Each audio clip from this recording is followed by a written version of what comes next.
YouTubers అంటే చాలా మందికి ఒపీనియన్ ఎలా ఉంటుందంటే వీళ్ళు వీడియోస్ తీస్తారు, అప్లోడ్ చేస్తారు, వైరల్ అయిపోతారు అంతే.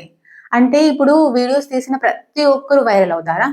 అలా అయితే అందరూ చేసే వాళ్ళే ఉంటారు కదా! చూసే వాళ్ళైతే ఎవ్వరు ఉండరు. అసలు మేము మా ఛానెల్‌ని మా ఫస్ట్ వెడ్డింగ్ యానివర్సరీ అంటే మే 24, 2024కి క్రియేట్ చేశాము. అయితే అదే రోజు ఛానెల్ క్రియేట్ చేయాలి. అదే రోజు ఒక రీల్ అనేది అప్లోడ్ చేయాలి. అయితే నైట్ 12 తర్వాత ఛానెల్ క్రియేట్ చేశాను.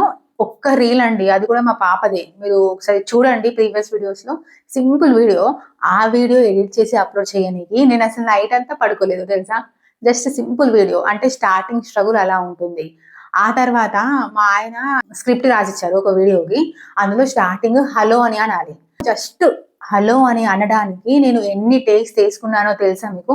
100 టేక్స్ అయ్యాయి నాకు. జస్ట్ హలో అని, అది కూడా కెమెరా ముందు కూడా కాదు. వాయిస్‌లో చెప్పడానికి అంత తడబడేదాన్ని. ఇప్పుడు చూడండి మీ ముందు ఇలా అనర్గళంగా మాట్లాడుతున్నాను కదా! ఏదైనా ఎక్స్‌పీరియన్స్ చేస్తేనే వస్తది. స్టార్టింగ్ స్ట్రగుల్ అలానే ఉంటుంది. స్టార్టింగ్ స్ట్రగుల్ చేస్తేనే తర్వాత మనకి అలవాటైపోతుంది. ఎలా అంటే మనం ఒక పనిని తరచూ చేస్తూ ఉంటే టైం అనేది లెస్ అవుతుంది. ఇంకా ఫాస్ట్‌గానే కంప్లీట్ చేసేస్తాము. అలా. అందుకే ఎవరిని జడ్జ్ చేయకండి.